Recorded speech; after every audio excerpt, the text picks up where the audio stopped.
am delighted to be able to introduce Professor Patricia Kuhl. Professor Kuhl completed a BA in psychology at St. Cloud State University and received her doctorate at the University of Minnesota in speech and psychology. She was a postdoctoral fellow at the Central Institute for the Deaf at WashU in St. Louis before moving to the University of Washington in Seattle, where she holds the Bezos Family Foundation Endowed Chair in Early Childhood Learning, is co-director of the Institute for Learning and Brain Sciences, and is a professor of speech and hearing sciences. Simply put, Professor Kuhl is an icon in the world of speech and early language development. She's an amazing, prolific scientist whose work ranges from speech perception in the chinchilla to the genetics and brain white matter correlates of second language learning in humans. She is internationally known for her research on how children learn language, bilingual brain development, and critical periods for learning language. Her work has moved the field of language development from one that primarily focuses on behavioral observations to one that is sophisticated about neuroscience by virtue of her development of the use of brain measures in young children.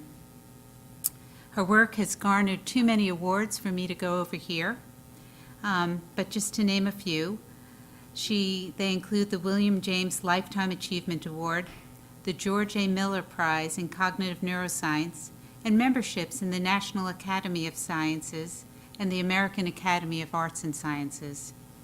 But perhaps more importantly, she is one of those rare scientists whose impact has extended far beyond academia. She's widely covered by the media and has spoken at the White House twice, informing policy on early childhood education and literacy. Her talk title today is Early Language Acquisition and the Social Brain, an inflection point for the brain's human language network. So let's welcome Professor Kuhl.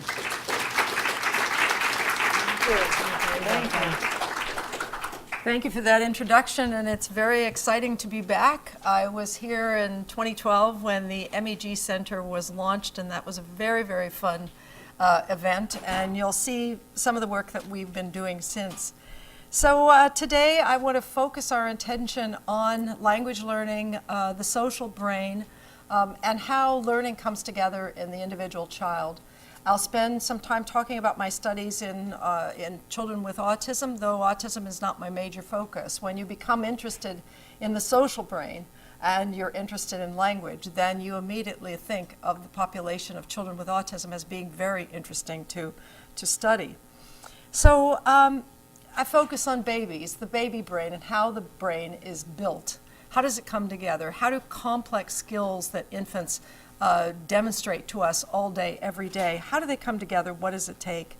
So we have behavioral assays that are 30, 40 years old, but the newest work is focused on brain function with MEG, and you'll see this slide again.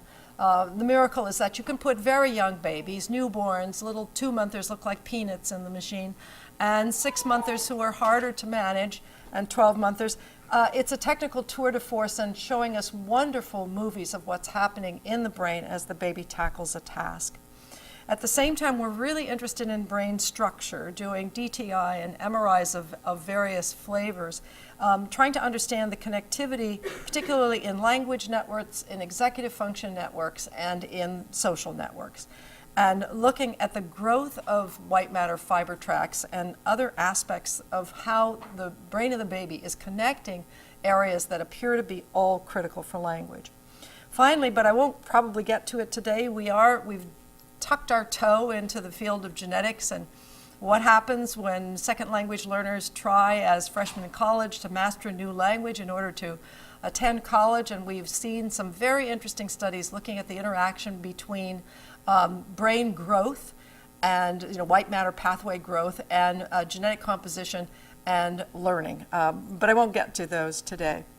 So let's start at the beginning of what we know about language. What I'm going to do is sort of catch you up on the story that led me from being a language scientist interested in in comparisons between animals and humans, my first studies were involved in understanding what's special about speech or not.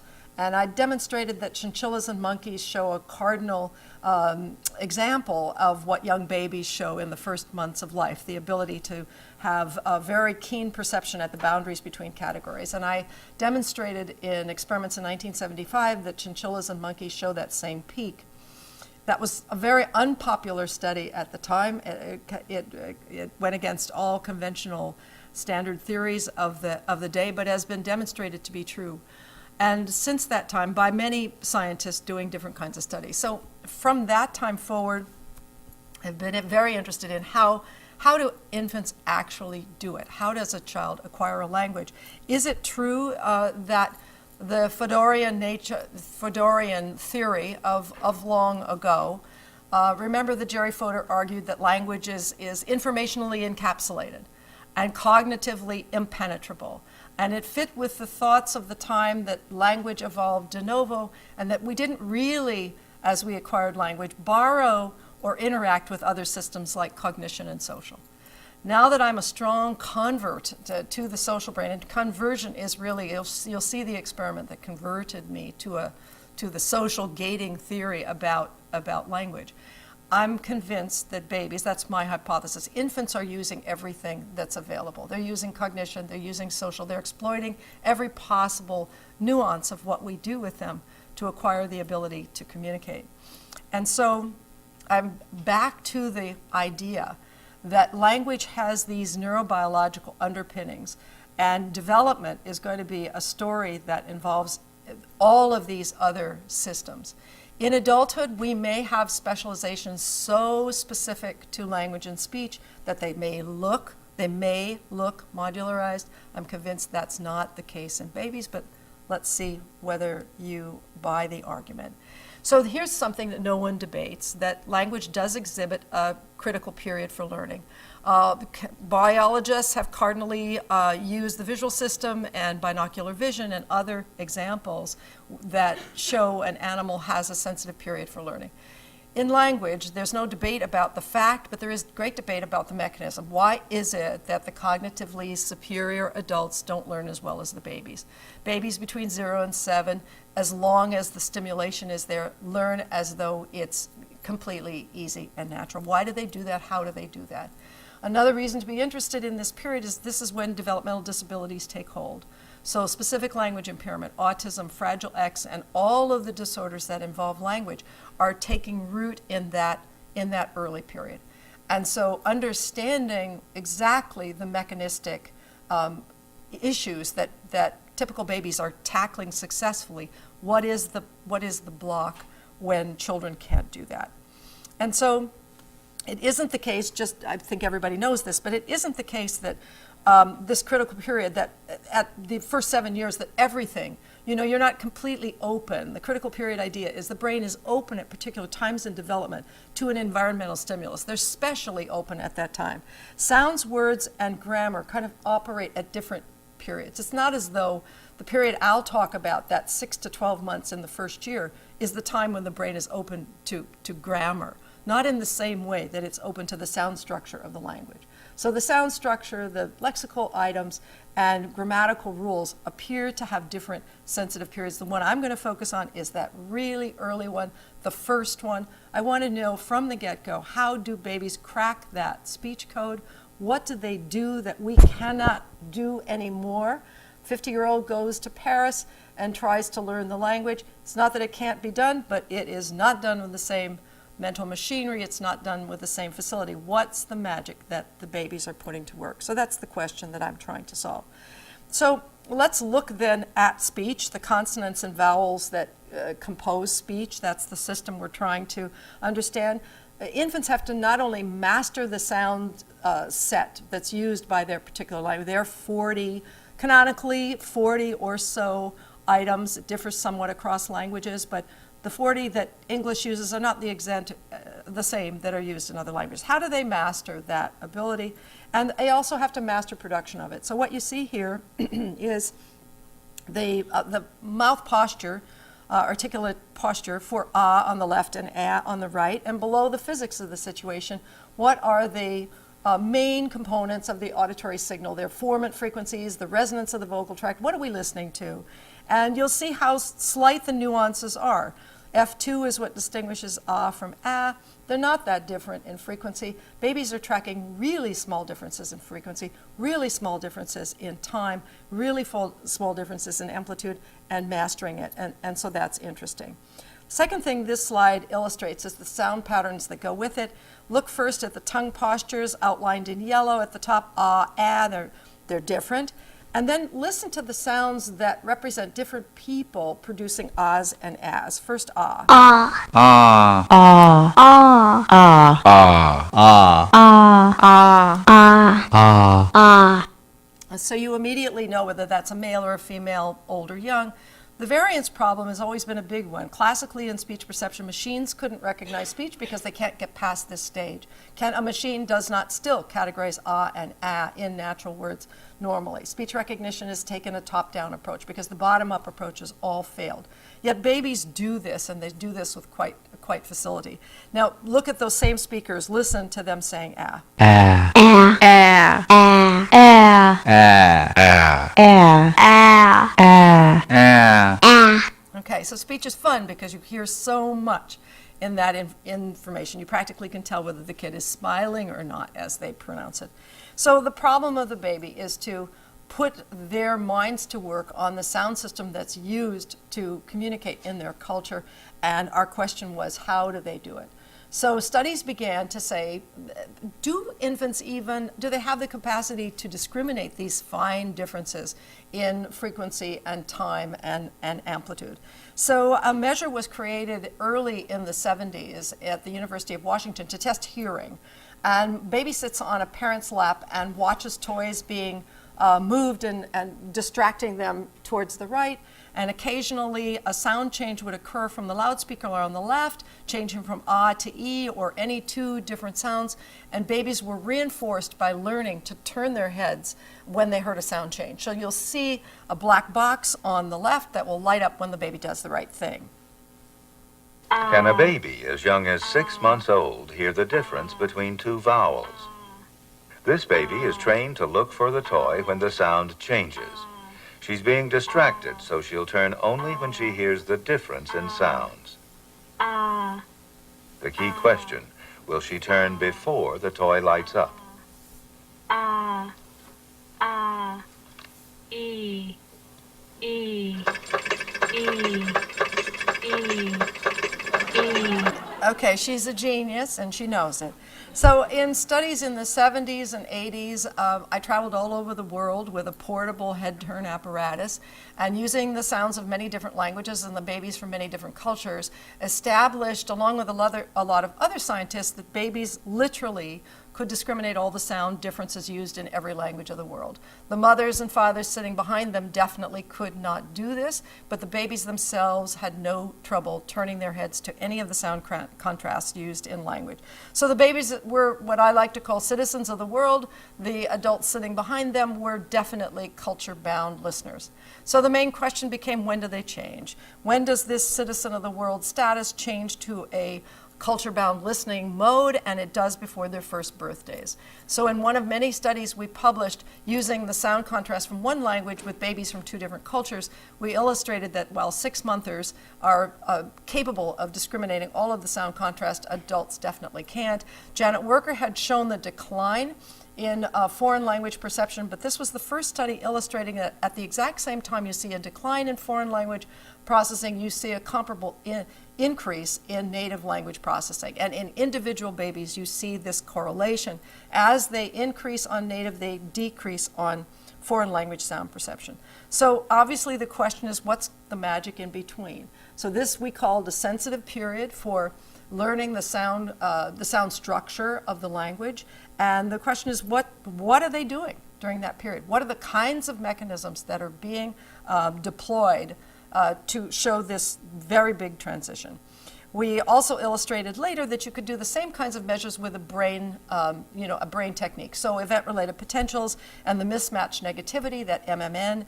Again, the paradigm's the same. The baby hears rah, rah, rah, rah, rah. Occasionally a la comes along. We're looking for a change in that brain, that electrical signal, and you see it here. The standard is the blue line, the deviant is the red line. You see in 6-monthers that equivalence between native and non-native contrast, whereas at 11, 12 months, you're going to see this change. So whether it's brain or behavior, you see the same thing. Moreover, it has a big effect on future language. This change that occurs between 6 and 12 months of age predicts language to the age of 3, predicts reading readiness at age 5. I mean, that's amazing. That a measurement at this young age about how well this child learns in a real environment, it sort of says how much are they paying attention to the right stuff. They're among the plethora of experiences they have to lock on to what it is that their parents and caregivers are doing. And what we see here is that not only is it predictive, both the native sound predictor is predictive, but so is the non-native, and in totally different directions. So what we're seeing here in A is baby in the ERP cap. In B, you see a baby who at 7.5 months, so this is early, right? 6 to 8 months, you're still a generalist, you haven't nailed it. But we did it right on the cusp because we knew babies differ. Some babies are faster than others. This baby's quite fast. So in B, you see this baby's response to a native. Big change, right? The blue and red line, big differences. The non-native has already collapsed. So this baby at 7.5 months is very far forward in already committing to the structure of the native language. If you watch babies, do a median split, the best and the worst, on both native and non-native. So in C, look at the native predictor. The red line looks at vocabulary development in the kids who were the best at native discrimination. They're zooming up. Look at the number of words that those kids know by the age of 30 months. The dotted blue line is this lower half of the distribution. So they're moving much more slowly in the acquisition of words. Hierarchical linear growth modeling shows both the left native predictor and the right non-native predictor are significant. But the key finding here is the opposite finding for non-native. Kids who are monolingually exposed, who remain good at 7.5 months at the non-native sounds, are the ones that are growing more slowly towards language. So if you're good at native and you've sort of you're not attending to those non-native differences anymore, even though you can hear them, you're not attending, you're speeding forward. If you're still attending to the non-native ones, you're growing more slowly. Yeah. Yeah. So we didn't measure IQ, but I think it is. I think it's a measure of learning that requires the baby to have, instead of it being, so here's what I was testing. Is this auditory acuity or not? I had shown in 2004, first one to show, speech predicts language. Because language and speech people are totally different theories, different everything. Speech has nothing to do with language, was the claim. And I showed in 2004 that you could predict language development with speech perception at 6 months. However, the good critics said they're better auditory processors. They hear better. And no, that's not it. But this is a test. Non-native and native contrast tests in all kids. Everyone had both. And so what you're comparing is not a general framework that this child brings to the experiment, but what are they doing with, what does native and non-native learning have to do with it? What it shows is that it's not auditory acuity, it is learning.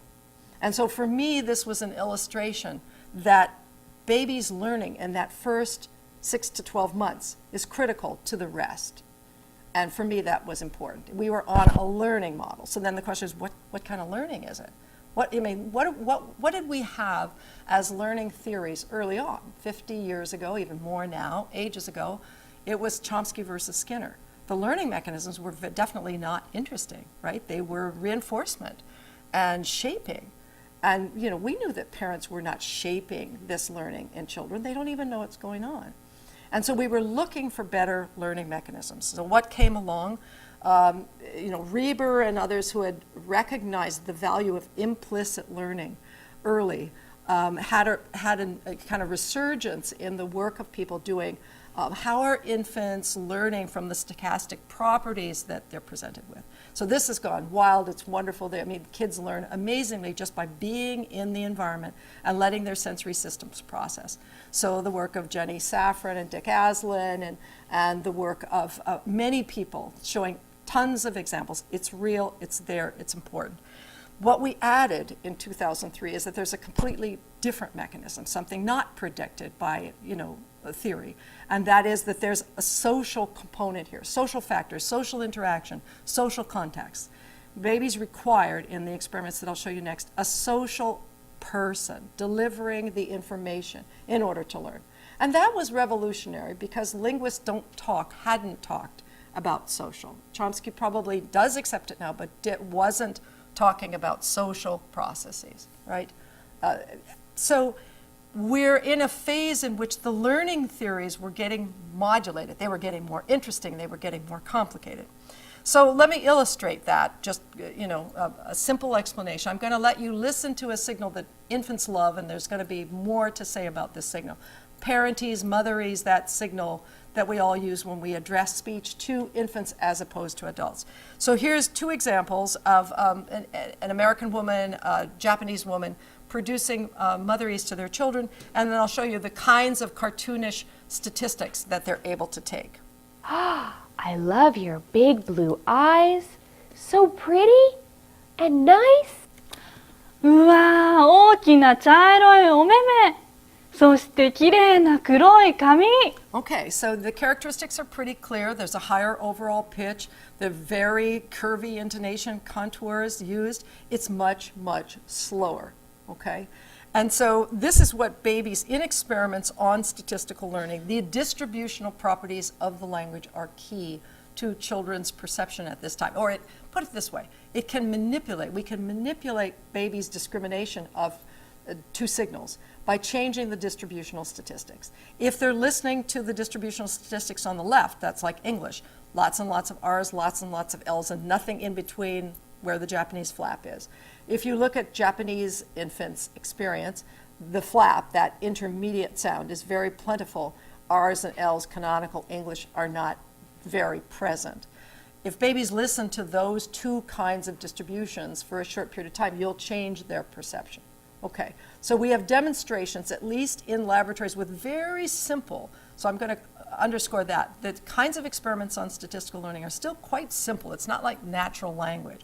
It's simple distributions with few sounds. This works. This is demonstrated to exist in kids at this age. It's not particularly, it doesn't come online just in this period of change. I'm going to be asking, what's the inflection point? Why is it that babies wait until 9 months to change their perception? They've been listening since they were born, even in the womb.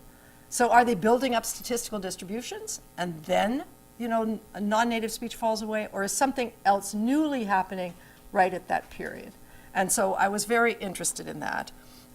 Here's just a quick, one of the first demonstrations that babies are sensitive to distributional cues was a paper we published in '92 with collaborators both here in the States and in Sweden.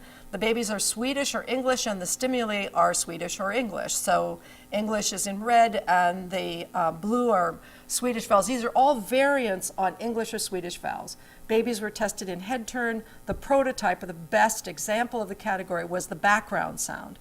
And all the variants were presented randomly, and we looked for head turns.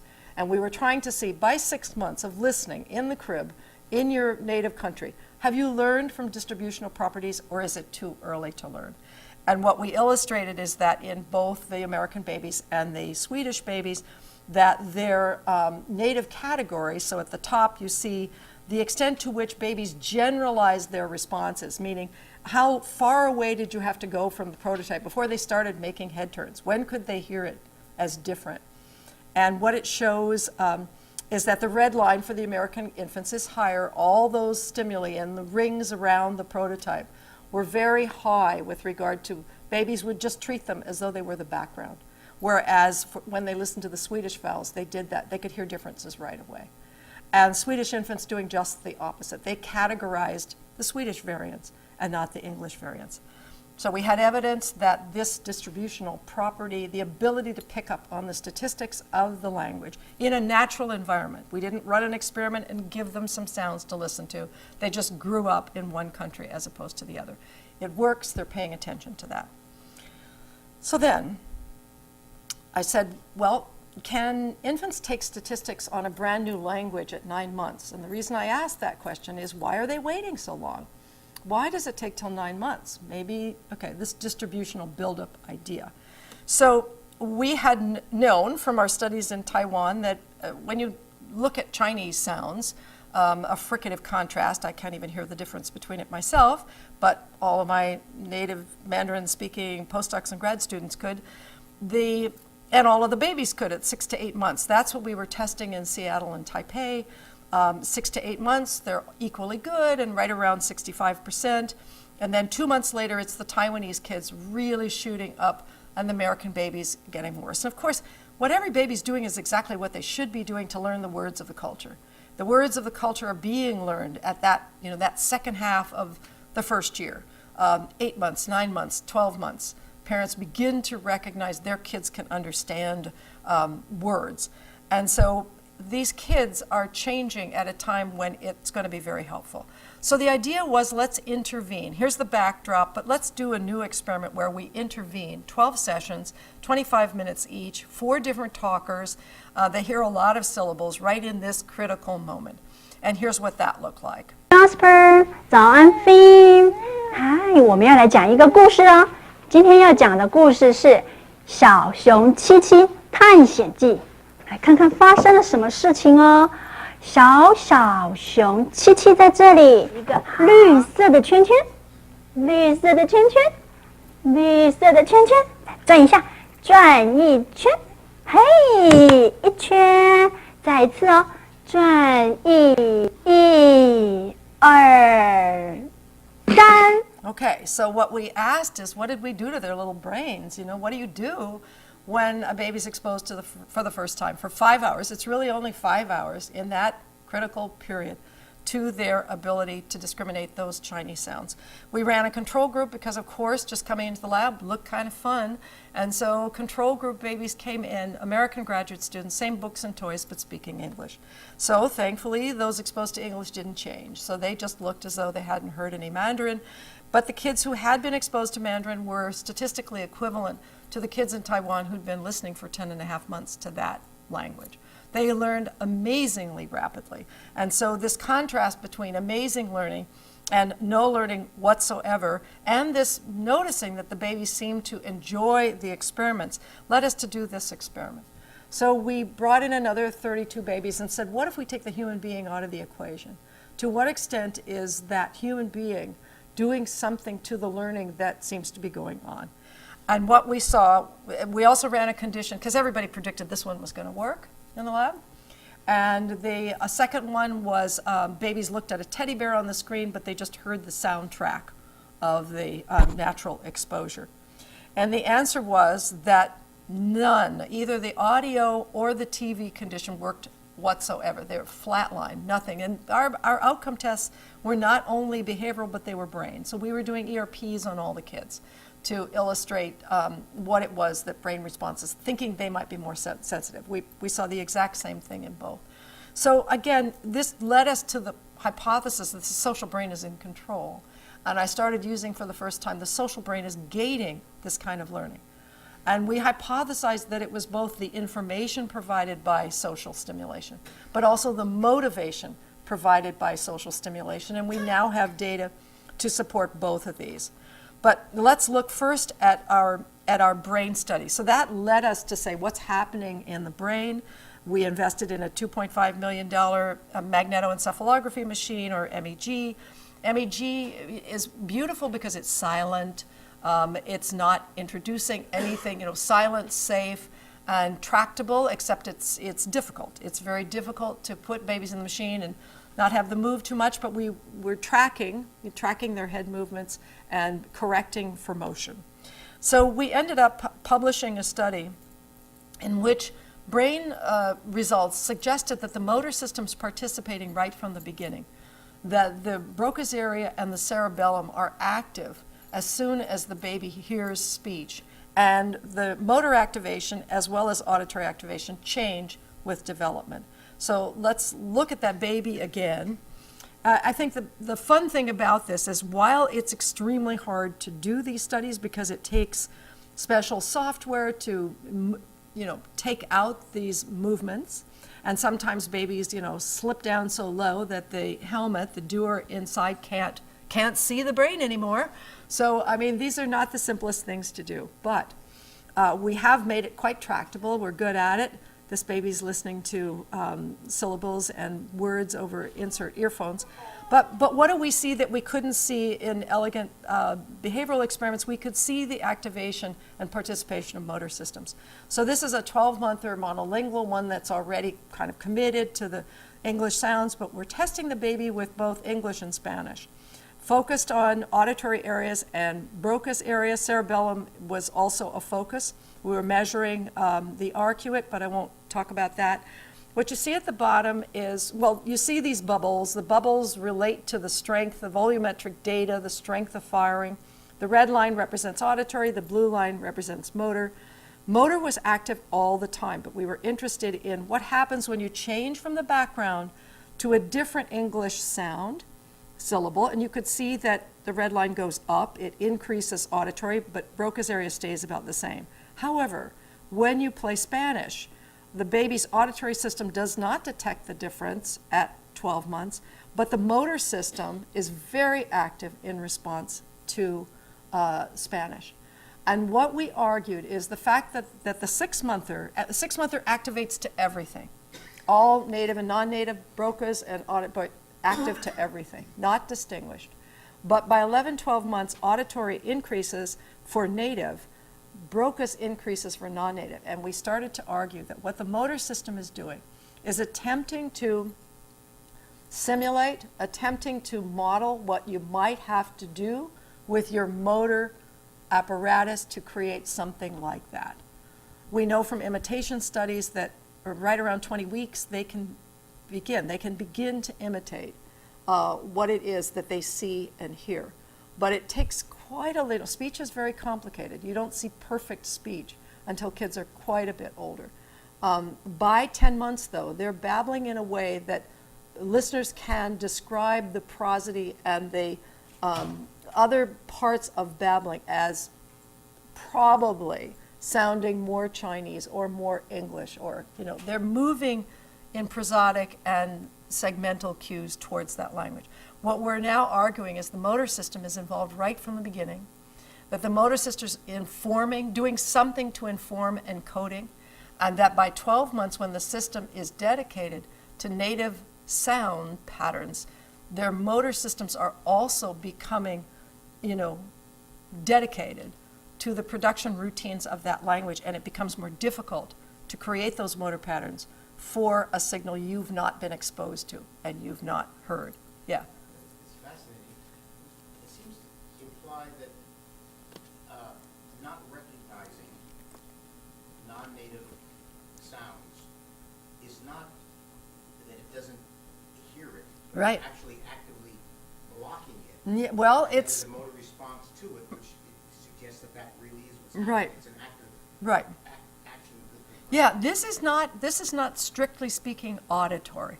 This is something like attention mechanisms and motor, all of it. I mean, what I'm saying is the brain becomes neurally committed to the patterns, both auditory and motor, of that language, and that's why when you're 50 and trying to learn French, both your motor systems causing you interference and your auditory systems causing you interference. Of course, everything else about language too, the higher order stuff. But yeah, it provides a kind of new view.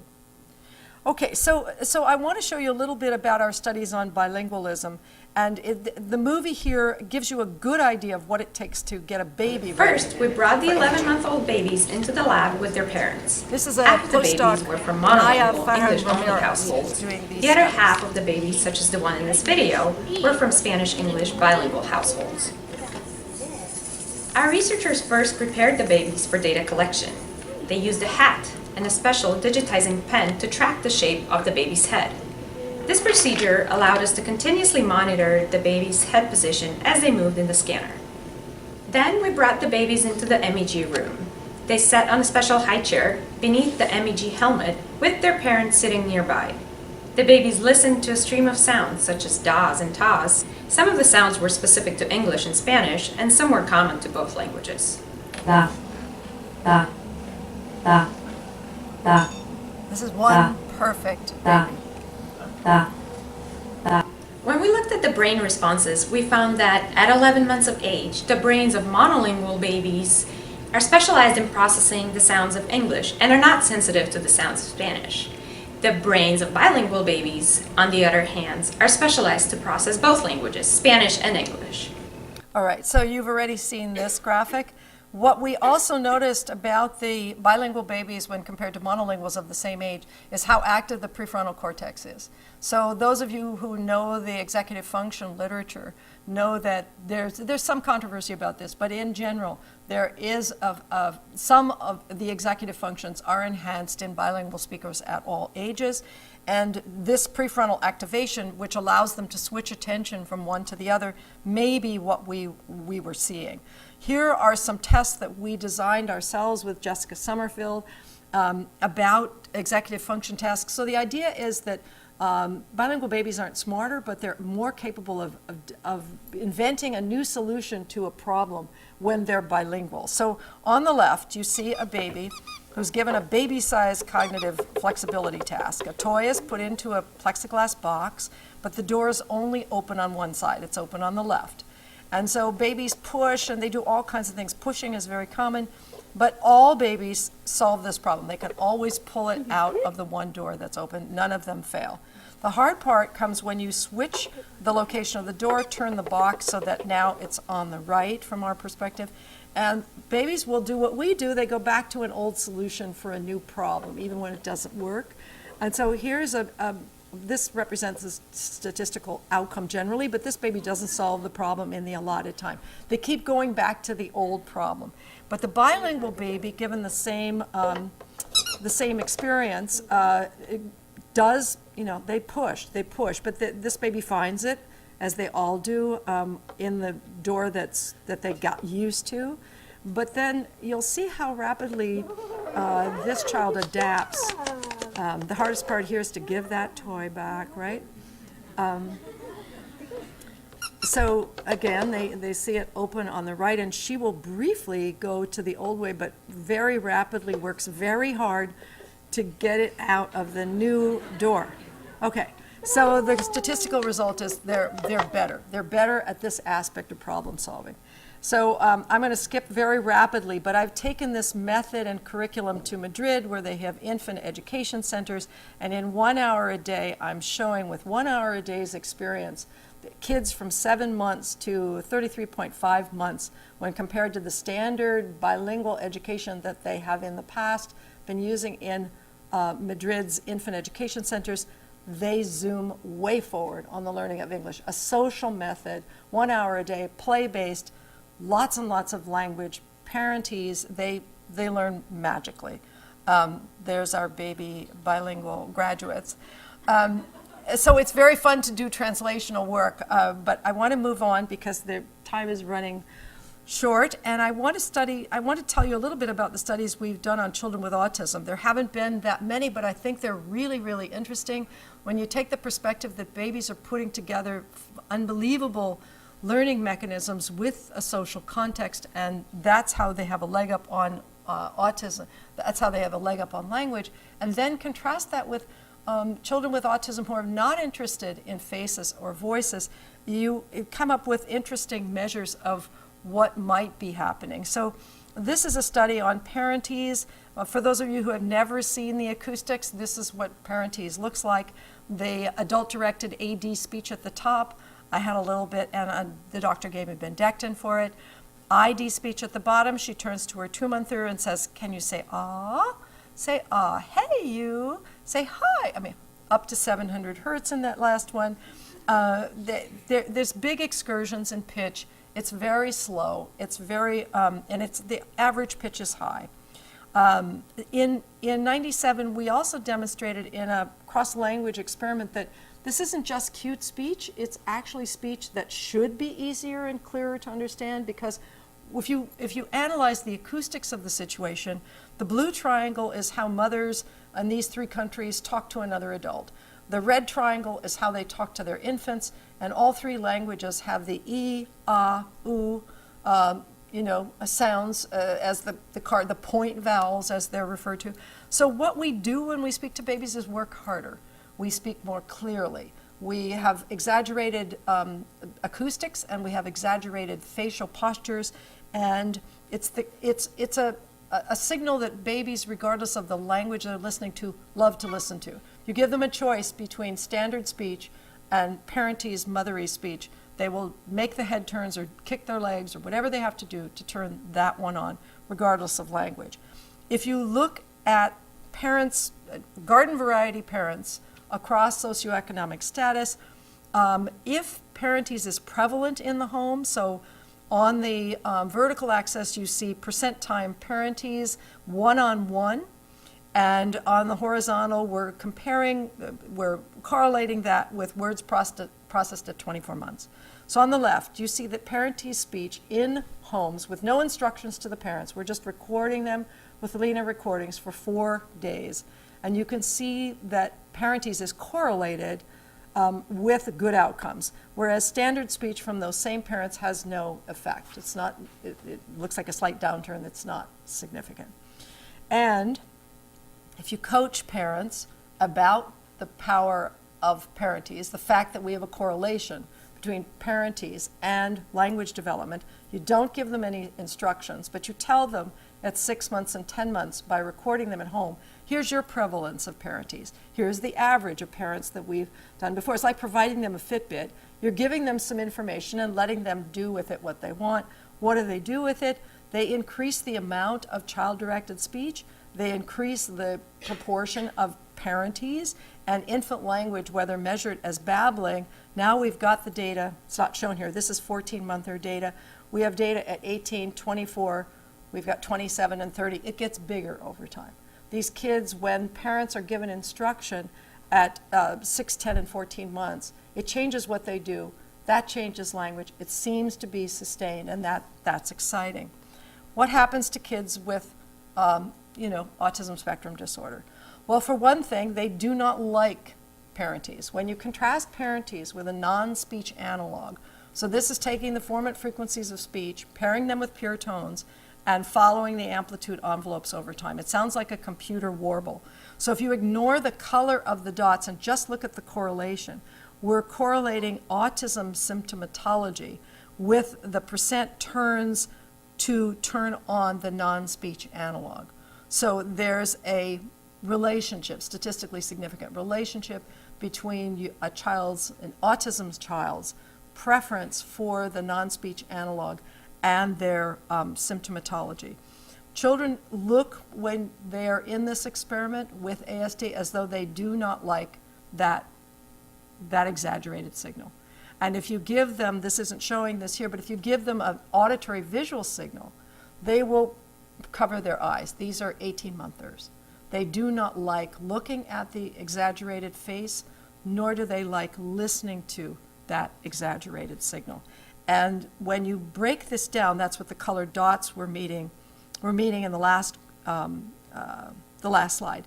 If you look at age-matched typicals on the left, and ASD children who prefer the non-speech analog in the middle, and those with ASD children who actually prefer the motheries, because there are some, and we're looking at ERPs to a speech task, ba, wa, and we're looking at left and right hemisphere responses to the standard and the deviant in red. So that left panel shows you exactly what we expect, both hemispheres responding to the change from ba to wa. Whereas the kids who do not prefer motheries but prefer the non-speech analog, you don't see any differences in either hemisphere. And the kids who actually show a preference for motheries, and all that means is it's over 50%. That's still a lot compared to the kids who don't like to hear it ever. You see a significant difference between deviant and standard. So there's a relationship. It's just a relationship, but one relating a preference, their willingness to listen to a mothery signal, and their responses to speech in a brain measuring task. So now let's look at children with autism and word processing. So for those of you who know the word processing literature, on the left in A, you're seeing typically developing children at 2 years of age, and by 2 years of age, but not before, you see a difference between known and unknown words emerge that at first is all over the brain and then isolates itself to the left hemisphere, temporal or parietal locations. So that's what you see as the outcome in A. In B, you see the two groups of children with autism. In order to see any differences at all, we have to separate them on the basis of their social skills. If you separate them at the top, those with less severe social symptoms, at the top you see a parietal response to known and unknown words that's significant. At the bottom you see some responses distributed not in the left hemisphere, but somewhat there, but not so showing this sort of cardinal demonstration of word learning. And then if you use the strength of children with ASDs responses to known words at 2 years to predict at 4 and 6 years of age their responses to linguistic, to cognitive, and to adaptive behavior tasks. So language is at the top, 4 years of age on the left, 6 years of age on the right. Language, then cognition, then adaptive responses. What you can see is that since negativity is better, right? So the more negative the response, so we expect to see a negative correlation. But these are whopping correlations that 2-year-old responses to known words at 4 years of age and 6 years of age are highly predictive of outcomes in language, in cognition, and in adaptive behaviors. Now, just for a minute, look at the color differences in the dots. The colored differences were the intervening therapies that were given to the children. So the red dots were those in Geraldine Dawson's special treatment program, and the blue dots are the conventional community treatment. And the answer there is it doesn't matter what kind of treatment that they had, regardless of the treatment that they had. We didn't test, of course, you're not testing children with no treatment, but those children who had treatment, that 2-year-old response to known words predicts outcomes very reliably. And it's interesting and understandable if you think about how much the social response to the world is needed for understanding the meaning of a word. So across all cultures, these are labeled differently, and so you have to be attending to people to know the names of things. And children with autism or without who are attending to people show rapid learning, whereas those who are not do not. Now, I can't make that causal statement, I just did, but you can't. There's a correlation, and the correlations hold up over time. An effect that I'm not responsible, but this is my daughter's work. She's now Catherine Stavropoulos at UC Riverside.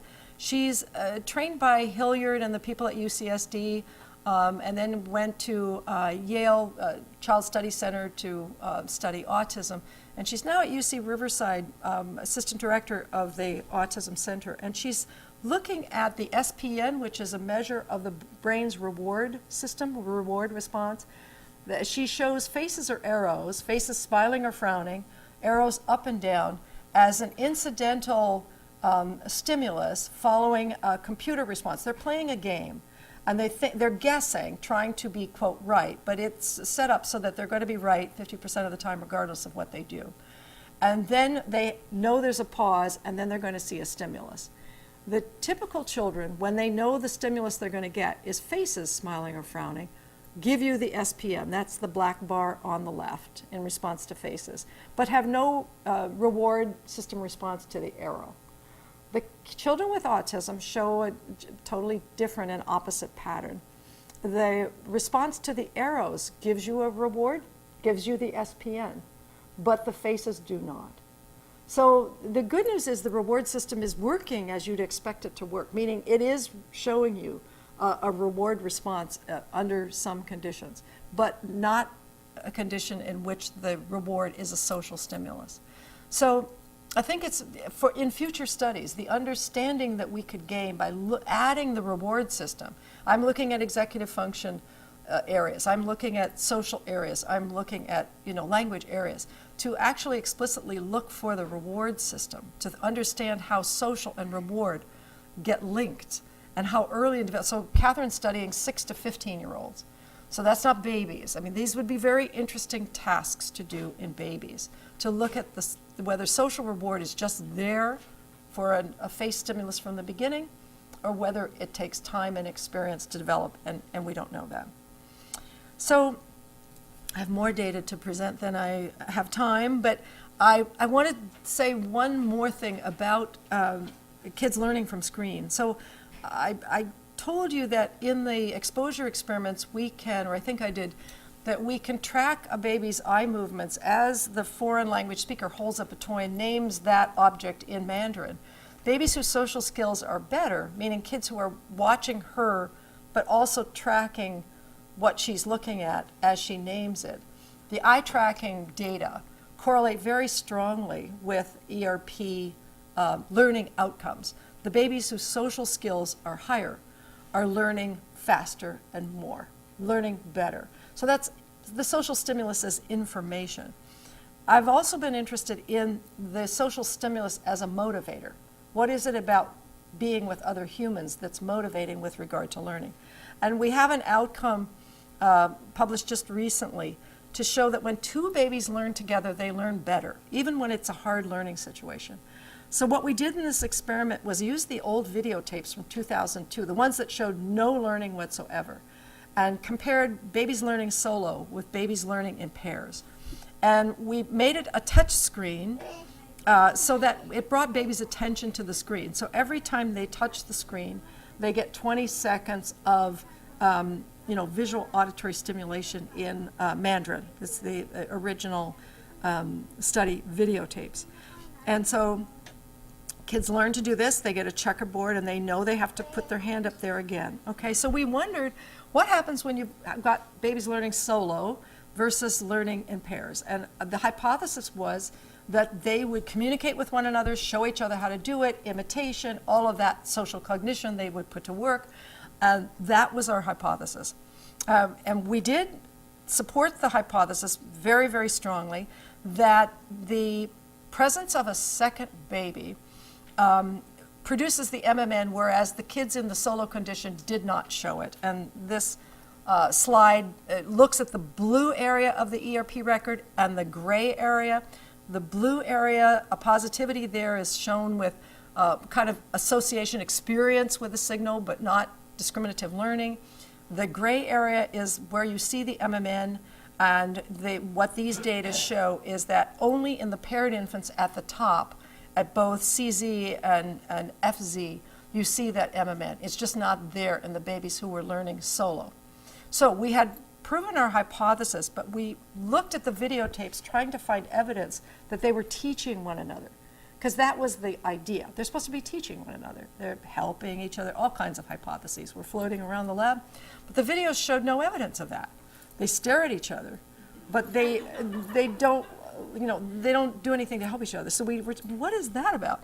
So we started to look at the data from another design perspective of the study. Was that we had one baby labeled the target baby, and then the other babies were their learning mates. And because of how experiments run, sometimes you're learning alone, and sometimes, well, these were all learning in pairs, but sometimes you're learning with the same baby repeatedly, and other times the babies are shifting. Now, you might predict, this was our prediction, we were wrong, the more frequently you studied with the same baby, the better you'd learn, right? Collaboration, friendliness, blah, blah, blah. Just the opposite. Novelty increases learning. So we're plotting here MMN strength on the vertical, so the higher the line, the more the MMN shows learning. And on the horizontal, the number of unique partners, like how many new babies did you learn with? The more new babies you learn with, it's a social novelty. You get social facilitation when you're learning with a new baby, not the common baby, not the old baby. So it says something about what is motivating or excitatory about learning with others. When a new human being comes into your life, is that interesting, or what happens? What happens? And so what we're saying is motivational systems are activated, maybe for all of learning, but particularly for language and particularly for babies. That there's something about the mere presence of another human being, that's the first result. But this one is that the presence of new babies is doing something to the system that's responsible for learning. And in fact, when we then went to the videotapes and coded vocalizations, where are there a lot more vocalizations, significantly more vocalizations, when there's another baby to talk to. So they're not like touching them or teaching them, they're looking at them and they're chatting away at them, right? Babbling away when they have a partner. So it shows, I think, the complexity of social learning mechanisms, that it's not just information, that there's a motivational piece here. I think, again, it sort of says the reward system could be interesting here, that are some kids rewarded by the presence of another human being, but maybe children with autism would not be rewarded by the presence of another human being. You know, that it's not facilitatory. Anyway, the last thing I'm going to tell you, and I'll do this really quickly, is that baby brains also benefit from music. And they benefit from music not only by enhancing their auditory responses to music, but they advance activity in prefrontal cortex where attention is controlled. And these effects of exposure to the rhythm, it's not pitch, it's a rhythmic signal, extends to language stimuli. So they're not only more keen than a matched control group in detecting violations in rhythm in music, they're more sensitive to violations in rhythm in speech, for foreign language speech, for speech they've not been exposed to. So we're arguing that there's a general pattern perception experience that music can induce, and that we're exploring now. The kids listen to the waltz, a social environment, 12 sessions over a month's time, exactly when we were doing our speech experiments. So it's interesting. Music is changing speech, foreign language speech. We have to follow this up, replicate, extend it, because this is the critical period for speech, right? So the hypothesis, we didn't go into it thinking, gee, we know that music is going to change speech perception. It was a way of testing a general learning mechanism that's brought about through patterned stimulation. And looking at MEG tests after exposure and tracking language after the experiment is over. Here's the experience. Ball game. Take me out to the crowd. Again, social, and they look at each other relentlessly. Baby in MEG after the experiment, and the results, which are, again, kind of a complicated graph. But what we see, this is for the auditory areas, and we're looking at auditory at the top and prefrontal cortex at the bottom, and the bar graphs will show you that both temporal regions and prefrontal regions are showing better responses in the experimental group when compared with controls. So blue is experimental, green is controls for temporal regions, and red is experimental, and kind of orange is control for prefrontal. And the same thing, maybe even more exaggerated in auditory areas, but significant in both MEG results for the speech test. So they're generalizing this ability to pick up on patterns. So, the future, the science of learning and learning in general, learning for language, but learning more kind of generally, the idea that science is beginning to reach in, to have effects that are of interest to education, is something. The connection between neuroscience and education has not been a strong one. I mean, historically, lots of people wrote about the gap between the two, that it's a gulf that can't be bridged, but we're seeing now effects that bridge neuroscience to education. And here's some more specific conclusions. My hypothesis going forward, and I've been brought there by the data, is to say that language in infancy is deeply connected to social and cognitive processing. It's not modularized, it's not separate, not to begin with. The other hypothesis that we're going forward with is growth in the language areas of the brain is experience expectant. We say that because data that we have in hand on kids who are neglected or abused, but particularly those who are neglected in the early period, demonstrate what looks to be a short-circuiting of the learning period. Without any input, it's as though the brain areas just don't develop. They stop early. And perhaps if brains are expecting experience and simply don't get that experience, the idea is that's all there is. I'll just stop that process of evolving and committing to the structure of the universe if the structure of the universe is not very variable. I'll just stop when that variability stops. So we think it's experience expectant. We think more and more evidence is suggesting that social experience gates linguistic development with implications for autism, but that in evolution it makes sense that it was that way. The drive to communicate led us to evolve language as opposed to social, it being just a byproduct of the ability to evolve a system of linguistic communication. I deeply understand or believe that if we crack how infants learn language, we'll have cracked something much bigger than that. We'll understand something about human learning that could be true quite generally. So that if it's so important for social cognition to be there for children learning language, perhaps there are other aspects of learning about objects, of course, about people and objects, the social world, the cognitive world, comes through a human channel. And so for children with autism, it says we have to try another channel. If they like arrows instead of people, and maybe robots and screens in a way that could be beneficial for kids with autism, not so beneficial to typically developing kids, perhaps more beneficial to children with autism. It's something that needs to be explored. And then finally, the implications for education are huge. Early learning really matters. You develop language and literacy skills in that early period. If you can predict language, phonemic sensitivity to phonemic differences at 6 months, predict reading readiness indicators at 5 years. I mean, how many things do we know that at 6 months predict 5-year outcomes? It says that early learning matters. It says the social brain matters, and education, it's very important that our educational systems are paying attention to those kinds of findings. And then finally, well, most of the time I forgot to tell you who the critical people are doing this phenomenal, this interesting work on music and bilingualism. I've had the benefit of wonderful collaborators and a lab group that keeps growing. And as you all know, the interdisciplinary nature of science and the international collaborations that we all build make the science richer than it was when I was a student. And I think that our students today are greatly benefiting from that. And of course, it takes incredible resources. I want to thank all of the people who support the Kuhl Laboratory, because you could not do science like this at this cost without huge numbers of supporters. And thank you for listening.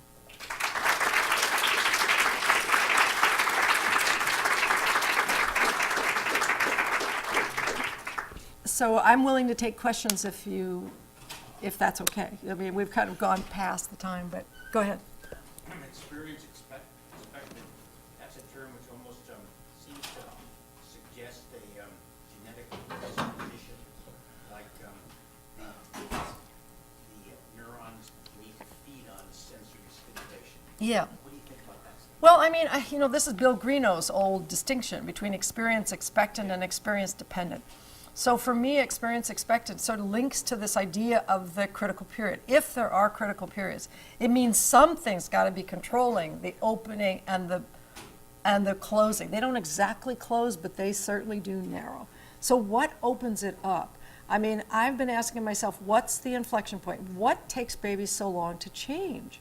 Why do they wait till 9 months to make that change? And so I've been talking about these social things kind of come online right at that time. 9-10 months is when that ability to follow eye gaze begins to be available to babies. But there are other hypotheses that I was talking just before we started to about sleep. So why don't we argue there may be some other mechanism that's taking place, some other general feature?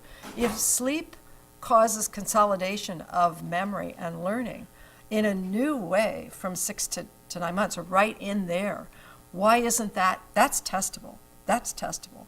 In fact, we have studies, my students who have now professors in Taiwan have done my exposure, they were co-authors, our exposure study in Taiwan using English as the exposure language and varying sleep. So either having kids come in 5 days in a row with sleep in between, or scheduling the nuggets of exposure but letting them play or do something else but not sleep between the exposures. And the differences are huge. That sleep promotes the learning. So there could be, thank you very much for that suggestion, there could be potential other factors that are explaining the inflection point, why the change then, what's going on. So I think those are wound together. What's controlling critical periods, what's opening and closing, and that could be under some kind of genetic control. Well, I don't know. So let's take one more question. One more. And then we'll move to a reception, which you're all welcome to join. Yes, go ahead, yeah. I'm very interested in your remark that it was the rhythm, not the melody. Yes. The difference. Could you say a little more about that? Okay, well, I think we started with rhythm. So the woman who is so Christina Zhao, she's a concert pianist. And I remember in long conversations with her saying, music is special, music is special. Yes, pitch plays a role, but it's rhythm. Rhythm is the foundational difference. Rhythm is the thing that comes from an evolutionary interest in dance and movement and musical literature. And it was her hypothesis that maybe pitch would show these effects, but that rhythm was the universal characteristic that would link languages and, of course, link to speech. And so while pitch, you might find effects in pitch, but her hypothesis was that the rhythmic change had the potential to link to language, to generalize to language, because, language is inherently rhythmic. And importantly so in differences across languages.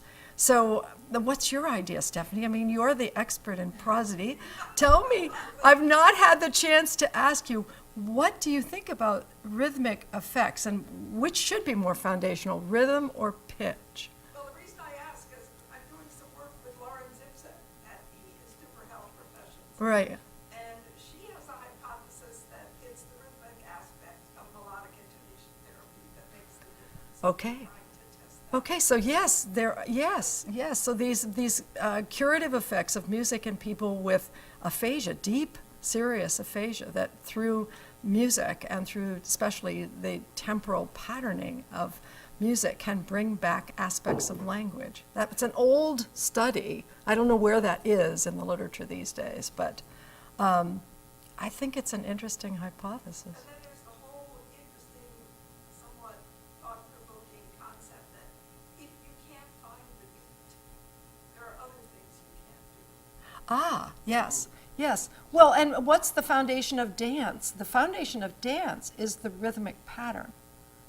It's the rhythmic pattern. And so I think there are arguments that could lead you to make the argument that rhythm is that's the primal signal, and that communication has always been enhanced through signaling that operates on rhythm. Maybe that's going too far. But I think these experiments are interesting. So Christina's thinking that they could be helpful to kids with language. Music could be helpful for children with language disorders, that at a time when schools are reducing all of their arts, music, and other kinds of activities to promote STEM learning. Of course, I'm in favor of STEM learning, but she's saying to reduce the arts, to treat the arts as opposite science and not to link them. So she likes this finding because it promotes in educators the notion that reducing the time that children spend in art and music is a mistake. And so I like that as a potential. Suzuki is smiling. Suzuki is smiling. Yes, all musicians are smiling. Anyway, thanks for that question, Steph.